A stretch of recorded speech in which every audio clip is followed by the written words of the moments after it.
Hey, what's up guys? Krenzo back with another Skull video. I know, another one so quickly. I'm kind of just getting back to my Skull vibes, and I was in the mood to expand on some of the things I touched in my new player guide.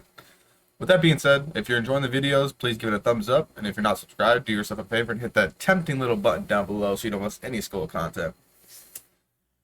Alright, so the first thing I wanted to cover is inscriptions, and I really cannot stress how big of a part inscriptions is in this game.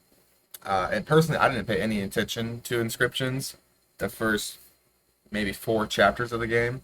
And it's really one of the biggest reasons I see someone fail a run. Finally, I sat down and talked to some buddies about the game and started a deep dive into some items and, look at the passives from the inscriptions. And I feel that really helped me grow as a player. So that's something I'm going to preach and preach and preach. Some items stats are enough just to pick them up, but looking into the inscriptions can make them even more impactful to your run.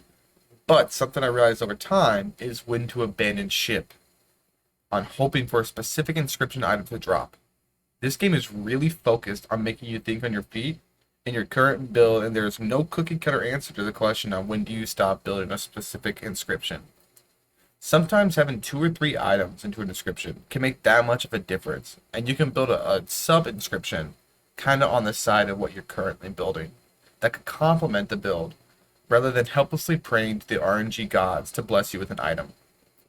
For me, this decision usually comes near the middle of chapter 3. I'll start a sub build if my current one is not falling in line.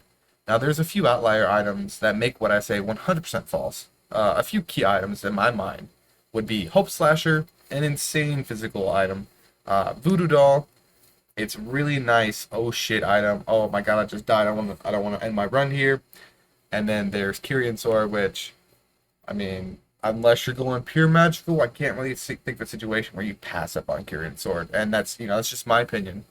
And these items can change the entire trajectory of your run without even worrying about what their inscriptions do. So it's really about keeping an open mind about your build. How can you adapt? Is there a way out of the sorts of rut you're in? These are the questions you have to answer while trying not to get smashed in. I personally have got caught up in the unfortunate trap of tunnel vision on a specific build. Sometimes it actually works, and you luck out, and you get a full fairy tale build by chapter 5. Other times you're sitting 1 out of 5 on Chase, on St. Joan, and you want to pull your hair out. Human error is a thing, and I have plenty just waiting to spill over in my runs. It's also really easy to build around smaller inscriptions and something that might not be a permanent part of your build. In my mind, this is the Miser's inscription, something to add gold to your arsenal so that when you're later in the game, you can build that sub-subscription inscription better, that you can build that main inscription better.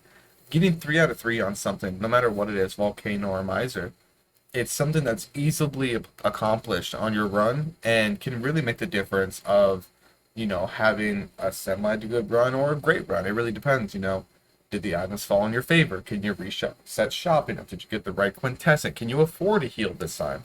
So just looking at what you can accomplish and what you want to accomplish and try to balance that throughout your run while at the same time, not trying to walk off a ledge or, not trying to get kamikaze by an enemy while you're shooting somebody else in the face. It's really a balancing act.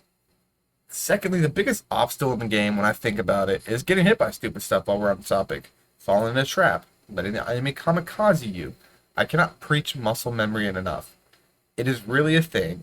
I left school for about 3 weeks and did not touch the game once in that time, just to try some other things out, throwing that out there, see what I enjoyed.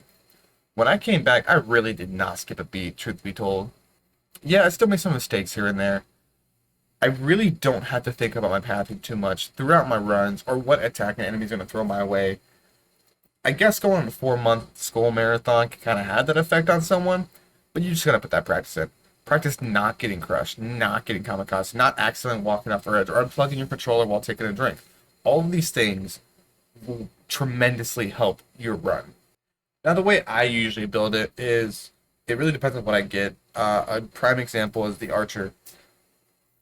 Usually if I get Archer early enough and I can get him upgraded by chapter 2 and fully maxed out by chapter 3, I will pursue that chase build. And it is a tunnel vision problem of mine that is always with Archer. And I think it's because I've never actually beat the game with Archer, and it's just taunting me every time I pick him up. I really want to accomplish that one goal. It's not happened yet, but one day I'm gonna get that 5 out of 5 chase. I'm going to get that explosion sword. I'm going to get that execute up a little bit. And I'm going to walk up into the first hero's house and I'm going to kick him the hell out. But that's also a problem because I could adapt on the archer. I could build a sub inscription. There are so many things I could do to improve my run on the archer. When it comes to the archer, it's kind of an outlier for me because I'm so goddamn stubborn about beating it my way on that guy. I want to prove to people that 5 out of 5 chase is actually a respectable inscription. Archer's a respectable skull at max. I mean, the amount of shit you can do on that guy when he is maxed out with 5 out of 5 chase, as long as you're not walking off ledges, you're not unplugging your controller, you don't walk away with the game unpaused. These are all mistakes, I tend to make on a regular basis. And this doesn't just go for Archer. I mean, there are several skulls in the game that it's easy to tunnel vision with. For example, the werewolf. A lot of people like going the madness with gunpowder sword, which makes sense. It's an incredibly strong build, and it's what most people do when they get werewolf to beat the game. And that's perfectly fine. The issue is when you get werewolf, if you don't roll the correct abilities, and that madness is not dropping, the Kyrian sword is not there, the gunpowder sword is nowhere to be found. You are just stuck in a rut of having a half-built build with no way out. So, really honing in on what you can do, even when a run feels like it's falling apart, is going to be a tremendous help towards completing runs and not just starting new ones. It's kind of a short video today. I don't really have anything else on these topics, so I'm going to leave you guys with the question. Are you completing your goals in Skul? And if not, what do you think is preventing you? I'd love for you guys to leave the answers in the comment section below. I'd love to respond to people in these videos. It really makes my day seeing someone come out like, hey, I really enjoyed your video. I have this question. And more times than not, I usually get that on my other socials. But regardless, the amount of support you guys have shown me in these YouTube videos have been absolutely amazing. I'm most definitely going to try to be posting at least once a week, if not, 2 to 3 times at max. Also down below, let me know what you guys want to see with the Skul content. Do you want to see specific videos? Do you want to see me cover a specific topic? Do you want some challenges? I would love a good challenge.